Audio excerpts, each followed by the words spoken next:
그리고 소말릴란드는 이제 단순히 항구 그 이상을 제공하고 있어요. 소말릴란드 대통령은 이 분리된 영토가 지부티의 전략에 따라가고 싶어 한다고 말했어요. 전략적인 해안선을 이용해 외국 군사기지를 유치하고 베르베라 항구를 주요 무역 중심지로 만들고 싶다는 거죠. 이제 압디라흐마니도 대통령은 소말릴란드가 미국과 이스라엘의 군사시설을 유치하는 데 열려 있다고 말했어요. 하지만 현재 그곳에 두 나라 중 어느 쪽도 군사적 존재를 두고 있지 않다고 부인하고 있습니다. 이 제안은 홍해와 아덴만 주변에서 영향력을 둘러싼 경쟁이 심화되는 가운데 나왔으며 소말릴란드가 오랫동안 추진해온 국제적 인정을 향한 오랜 노력에 걸린 판돈도 더 키울 수 있습니다. 이제 소말릴란드가 이 전략을 통해 무엇을 얻으려 하는지 이해하는 데 도움을 주기 위해 소말릴란드 크로니클의 편집장인 사이드 이브라힘 씨가 MC가 저희와 함께합니다. 그러니까 소말릴란드는 본질적으로 여기서 지부티가 한 일을 보라고 말하고 있는 셈입니다. 하지만 베르베라가 또 다른 외국 군사기지와 국제무역의 주요 허브가 되는 것이 얼마나 현실적일까요? 그러니까 이게 지부티의 전략이긴 하지만 제 생각에 소말릴란드는 단순히 땅의 크기만 봐도 이걸 10번은 더 할 수 있다고 봅니다. 그리고 실제로 지부티와는 달리 그 외국 군대들은 서로 마주칠 일도 없을 겁니다. 그러니까 기본적으로 지금 지부티는 주요 군사기지 5곳을 유치하고 있다는 거죠. 미국과 중국을 포함해서요. 하지만 동시에 이건 소말릴랜드뿐만 아니라 예를 들어 미국에게도 소말릴랜드 쪽으로 약간 동쪽으로 이동할 수 있는 엄청난 기회가 됩니다.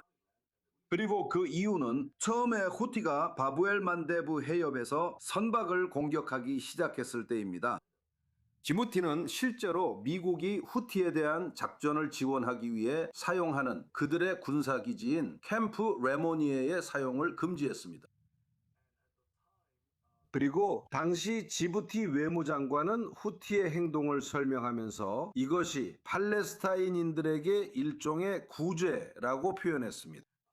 그래서 그 이유만으로도 저는 소말릴란드가 지부티보다 훨씬 더 실현 가능성이 높다고 생각합니다. 비록 그들이 이 방식을 사실상 완성했고 이것이 세계에 내놓는 핵심 수입원 가운데 하나이긴 하지만요. 맞아요. 하지만 물론 미국과 이스라엘 군사시설에 문을 여는 것은 이 지역의 일부 국가들, 특히 특정 국가들에게 환영받지 못할 일입니다. 우리는 예멘의 후티 반군이 최근 몇 달 동안 이스라엘을 특히 공격해왔다는 것을 알고 있습니다. 중동 전쟁이 계속되는 가운데 말이죠. 그래서 소말릴란드에 사는 사람들 입장에서는 어떤 여파가 있을 수 있다는 우려가 있나요? 그리고 실제로 그런 위협이 어떤 모습일 수 있을까요? 항상 우려는 있지만 동시에 소말릴란드에 관해서는 그 우려가 정말로 증폭되는 것 같습니다. 마치 소말릴란드 사람들이 실제로 주체성이 없는 것처럼 말이죠. 물론 모든 기회에는 어느 정도의 위험이 따르기 마련입니다. 하지만 다시 말씀드리자면 그냥 평범한 기자로서 제 생각에는 지부티는 그런 문제가 없는 것 같습니다. 바레인 그리고 사우디아라비아를 포함한 많은 중동 국가들은 대규모 군사기지를 유치하고 있습니다. 미국 기지를 유치하는 나라들은 이런 우려가 없습니다. 물론 후티가 아니라 이란 미사일의 표적이 되긴 하지만요. 그러니까 모든 기회에는 어느 정도의 위험이 따릅니다. 그리고 저는 그 위험이 이미 비율에 반영되어 있다고 생각합니다. 그래서 우리는 괜찮을 거라고 생각합니다. 알겠습니다. 사실 여기에는 또 다른 중요한 질문이 있다고 생각해요. 지난주에 저희는 이스라엘 주재 에티오피아 대사와 이야기를 나눴는데 아디스아바바도 이 베르베라 항구에 매우 관심이 많다고 했어요. 그렇다면 이것이 결국 소말릴란드의 이웃 국가들로부터 인정받는 데에도 사용될 수 있다고 생각하시나요? 에티오피아에 대해 조금만 뒤로 돌아가 보면 히루오 대통령이 취임하기 직전에 전임 대통령과 에티오피아 총리가 양해 각서를 체결했던 것으로 알고 있습니다. 그리고 그 기본적인 내용은 에티오피아가 일종의 해군 기지와 상업 항구를 대가로 소말릴란드를 인정한다는 것이었습니다. 불행하게도 그 협상은 실제로 결렬되었습니다. 그래서 에티오피아 입장에서는 1억 2천만 명이 넘는 내륙 국가로서 현재로서는 지부티나 소말릴란드밖에 선택지가 없는 상황입니다. 사실 소말릴란드가 훨씬 더 가깝습니다. 그래서 사실 소말릴란드가 지렛대로 삼고 세계에 알리려는 것 중 하나가 바로 이것입니다. 우리를 인정해달라고 말하는 것이죠. 그리고 그 대가로 우리는 국가 안보부터 국제 무역까지 다양한 혜택을 제공하겠다고 합니다. 이런 방식이 실제로 효과적인 방법이죠. 그래서 바라건대 이 제안을 받아들이는 나라들이 있기를 바랍니다. 하지만 여기서 중요한 또 다른 점은 소말릴란드가 실제로 중국의 아니오라고 말했다는 것입니다. 이 점은 매우 중요하게 짚고 넘어가야 합니다. 그래서 소말릴란드는 사실상 세계 각국에 와서 군사 기지를 열라고 제안하거나 초대하고 있지만 그 중에서 특히 중국은 빠질 것입니다. 이는 다시 말해 중국이 유일하게 해외 군사기지를 유지하고 있는 지부티와는 상황이 다릅니다.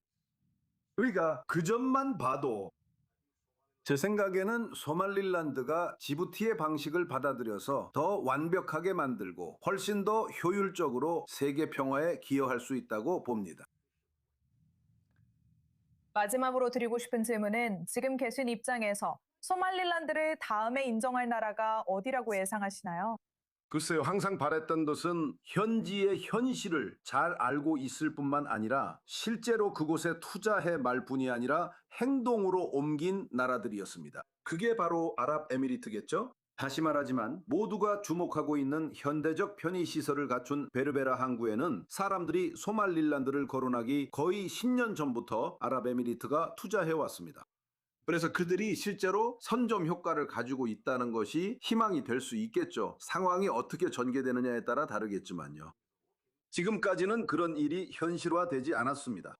동시에 에티오피아도 그렇고 거의 그 길로 들어섰죠. 알다시피 그 무대에 하지만 마지막 순간에 알다시피 터키가 끼어들면서 혼선이 있었죠. 지부티 그리고 많은 다른 나라들이 개입해서 총리에게 물러나라고 압박을 가했죠. 알다시피 그 결정을 내리는 것을 말이죠. 그러니까 관심을 보이는 쪽은 많지만 지금 소말릴란드는 수십 년 동안 우리는 평화롭고 민주적이라고 세계에 알리려고 했죠. 하지만 이제는 기조가 바뀌어서 기본적으로 우리가 여러분께 드릴 수 있는 것이 이것이라고 말하는 것 같습니다. 그래서 저는 이게 우리는 민주주의 국가다라고 말하는 것보다 훨씬 더 효과적인 외교 정책이라고 생각합니다. 왜냐하면 다시 말해 자신을 위해 하는 일에는 아무도 관심이 없으니까요. 다른 사람들에게 무엇을 제공할 수 있느냐가 중요하죠. 만약 실제로 여러분의 이익이 어느 정도 일치할 수 있다면 그게 훨씬 더 전략적인 자세입니다. 알겠습니다. 사이드 씨, 언제나처럼 함께 해주셔서 정말 흥미로웠습니다. 자세한 설명 감사드립니다.